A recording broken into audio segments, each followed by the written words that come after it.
औषधि दान में प्रसिद्ध वृषभ सेना की कथा। इसी भारत देश में कावेरी नगर में एक ब्राह्मण रहता था। उसकी लड़की का नाम नागश्री था। वह नागश्री मंदिर जी में झाड़ने बुहारने का काम किया करती थी।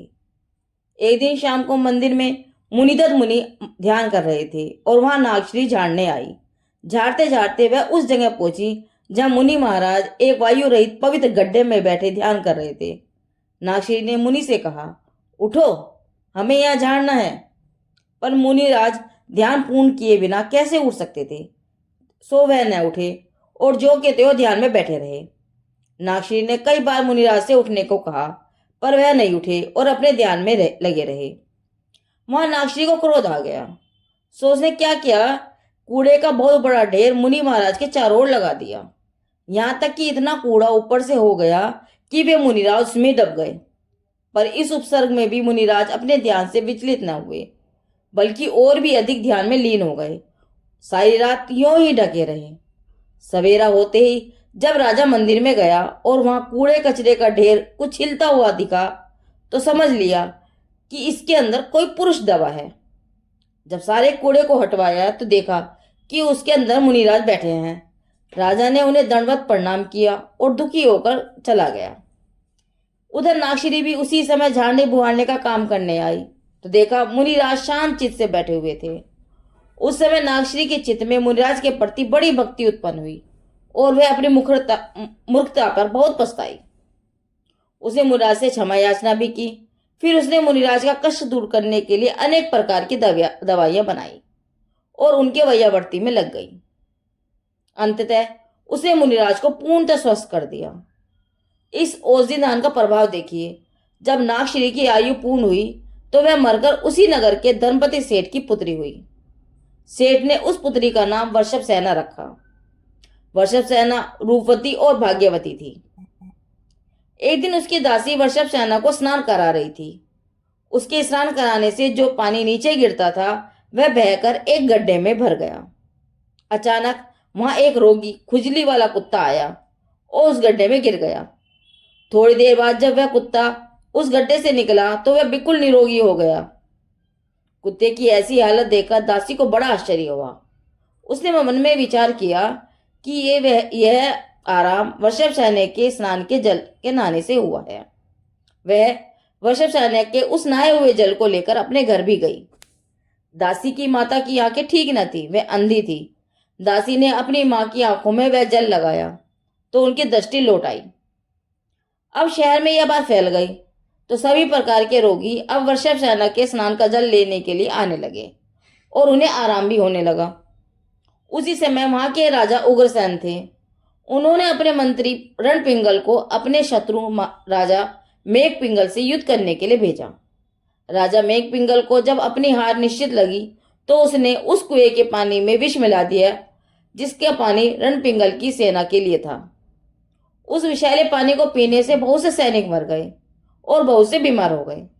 जब रणपिंगल की बची हुई सेना वापस आई और सैनिकों को वृषभ सेना से के स्नान किए हुए जल से धोया गया तो सबको आराम हो गया। जब उग्रसेन को मेघपिंगल की इस कुटिलता का पता चला तो वह स्वयं ही सेना लेकर मेघपिंगल से युद्ध करने चला गया। लेकिन मेघपिंगल ने फिर से वही कपट किया। परिणाम स्वरूप राजा उग्रसेन और उसकी सेना की तबीयत बिगड़ने लगी और लाचार होकर राजा को लौटना पड़ा।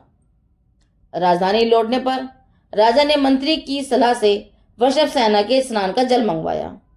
जब राजा के नौकर वृषभ सेना की दासी के पास जल मांगने गए तो सेठानी ने अपने पति से कहा, हे स्वामी, अपनी बेटी के स्नान का जल राजा के ऊपर छिड़कना उचित नहीं लगता। सेठ ने उत्तर दिया, हे प्रिय, हमें राजा से कोई छल नहीं करना है, सब सच्चाई उन्हें बता दी जाएगी। धनपति सेठ ने दासी के द्वारा वृषभ सेना के स्नान का जल राजा के पास भिजवा दिया। दासी ने पहले ही राजा को बता दिया था कि यह वृषभ सेना के स्नान का जल है। जब वह जल राजा पर छिड़का गया तो उसे तुरंत आराम आ गया। राजा उग्रसेन को वृषभ सेना की ऐसी महिमा विदित हुई तो उसने धनपति सेठ को अपने पास बुलाया और कहा, आप अपनी बेटी का विवाह मेरे साथ कर दें। सेठ जी ने उत्तर दिया, महाराज, हमारे समान तुच्छ मनुष्य के साथ आप नाता जोड़ना चाहते हैं, यह तो बड़े सौभाग्य की बात है। मेरी बेटी भी विवाह योग्य हो गई है और मैं आपके साथ उसका विवाह करने को तैयार भी हूं, परंतु एक शर्त है। आपको अष्टानिका के दिनों में भगवान की पूजा बड़े ठाट बाट से करनी पड़ेगी और सभी बंदी, पशु पक्षियों और कैदियों को मुक्त करना पड़ेगा। राजा उग्रसेन ने सेठ की सभी बातें मान ली और वृषभसेना से विवाह कर लिया। राजा वृषभसेना को पटरानी बनाकर सुखपूर्वक रहने लगा। वृषभसेना उन सुखों में लिप्त नहीं हुई। वह भगवान की पूजा, स्वाध्याय, शील, संयम, पाठदान आदि सत्कर्मों में लगी रही। राजा उग्रसेन ने सेठ को दिए गए वचन के अनुसार सभी पशु पक्षियों और कैदियों को मुक्त कर दिया, परंतु बनारस के राजा पृथ्वीचंद को नहीं छोड़ा। पृथ्वीचंद की रानी नारायण दत्ता बनारस में रहती थी। उसे पूर्ण विश्वास था कि उसके पति को अवश्य मुक्त कर दिया जाएगा, पर जब यह न हुआ तो उसने बनारस में वृषभसेना के नाम से कई दानशालाएं बनवाई। वह इसलिए बनवाई थी जिससे रानी वृषभसेना को बनारस के राजा पृथ्वीचंद का यह सब हाल मालूम हो जाए कि महाराज ने मेरे पति को अब तक नहीं छोड़ा है। उन दानशालाओं में प्रत्येक मनुष्य को बढ़िया भोजन कराया जाता था। उन दानशालाओं का नाम बहुत बढ़ गया। कावेरी के ब्राह्मण बनारस गए, दानशाला में भोजन किया, वह प्रशंसा करते हुए आए। दासी ने दानशालाएं मालूम होते ही वृषभसेना से कहा कि आपके नाम की कई दानशालाएं नगर में खुली हैं। तो वृषभसेना ने कहा, हमने तो नहीं खुलवाई। तब दासी ने सब पता लगाया और बताया कि नारायण दत्ता ने अपने पति को छुड़ाने के लिए वृषभसेना के नाम से दानशालाएं खुलवाई है। जब वृषभसेना को यह मालूम हुआ तो उसने राजा से पृथ्वीचंद को मुक्त करने के लिए कहा। राजा ने उसकी बात मानकर पृथ्वीचंद को छोड़ दिया। इसके बाद पृथ्वीचंद और मेघ पिंगल दोनों ने उग्रसेन की अधीनता स्वीकार कर ली। राजा पृथ्वीचंद ने रानी वृषभसेना का बड़ा उपकार माना। उसने अपनी श्रद्धा दिखाने के लिए राजा उग्रसेन और रानी वृषभसेना का चित्र बनवाया तथा उन दोनों के चरणों में मस्तक रखे हुए अपना चित्र बनवाया और वह चित्र राजा रानी को भेंट कर देकर कहा कि मैं आप लोगों की कृपया को जीवन भर नहीं भूल सकता हूँ। राजा उग्रसेन पृथ्वीचंद की विनय से बहुत प्रसन्न हुए। जैसे पहले लिखा गया है कि राजा मेघ पिंगल राजा उग्रसेन का शत्रु था। वह मेघ पिंगल राजा पृथ्वीचंद से बहुत डरता था।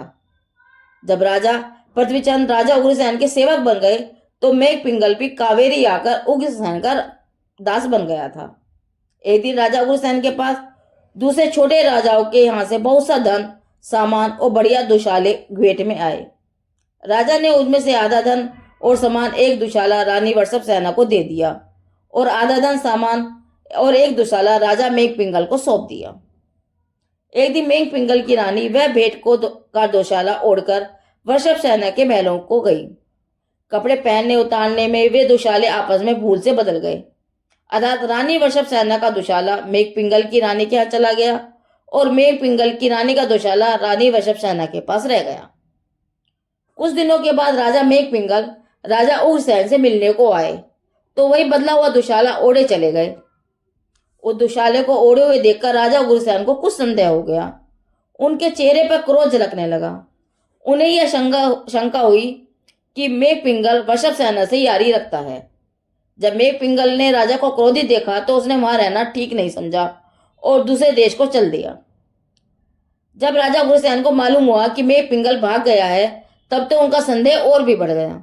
उन्होंने राजा मेघ पिंगल को पकड़ने के लिए दरबारी दौड़ाए और राजा और अपने आप वृषभसेना के महल में गए। जब रानी के पास मेघ पिंगल वाला दुशाला पाया तब तो राजा को पक्का संदेह हो गया और उनके क्रोध का ठिकाना नहीं रहा। राजा ने तुरंत ही रानी वृषभसेना को समुद्र में ढकेल देने की आज्ञा दे दी। ऐसे क्रोध को धिक्कार है जिसके कारण भरे भुले का आगे कुछ ज्ञान नहीं रहता। जीव बड़ी बड़ी गलतियां कर बैठता है। सचमुच ही क्रोध एक प्रकार की शराब है जिसके पीने से मनुष्य को कुछ सुध भी नहीं रहती है। राजा की आज्ञा से महारानी वृषभसेना समुद्र में तो फेंक दी गई, परंतु ऐसा करने से उस शीलवती की बिल्कुल भी हानि नहीं हुई। वह अपने सत्यशील पर विश्वास रखकर भगवान का ध्यान करने लगी। उसने यह प्रतिज्ञा ले ली कि यदि इस संकट से छूटूंगी तो शरीर में प्राण रहेंगे तो जनेश्वरी दीक्षा धारण करूंगी। समुद्र में धकेलते ही रानी वृषभसेना के पुण्य से स्वर्ग के देव दौड़े हुए आए। समुद्र में ही सिंहासन रचकर उस पर वृषभसेना को विराजमान किया और भक्ति सहित जय जय शब्द किया। तब राजा ने यह हाल सुना तो वह अपनी मूर्खता पर बहुत पछताए। वे रानी वृषभ सेना के पास आए और अपनी भूल क्षमा कराई।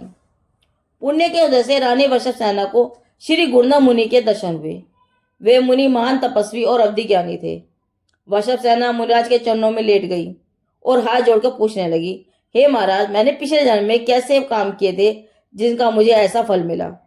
तब मुनिराज ने उसे नागश्री के भाव का सब हाल सुनाया और कहा, मुनि को औषधि देने और उनकी सेवा करने से तूने सुंदर और सर्व औषधि में शरीर पाया है। मुनि की निंदा करने से तुझे झूठा कलंक लगा है तथा उनके ऊपर कूड़ा कचरा डालने से तू समुद्र में पटकी गई है। वृषभ सेना दीक्षा लेने का विचार तो कर ही चुकी थी। ऐसे में मुनिराज के वचन सुनकर उसका वैराग्य और भी बढ़ गया। अपने पति के बहुत समझाने पर भी वह घर नहीं गई। उसे क्षमा मांगकर गुरुनाथ मुनिराज के पास दीक्षा ले ली और खूब तप किया। अंत में समाधि पूर्वक मरण कर स्वर्ग में देव हुई।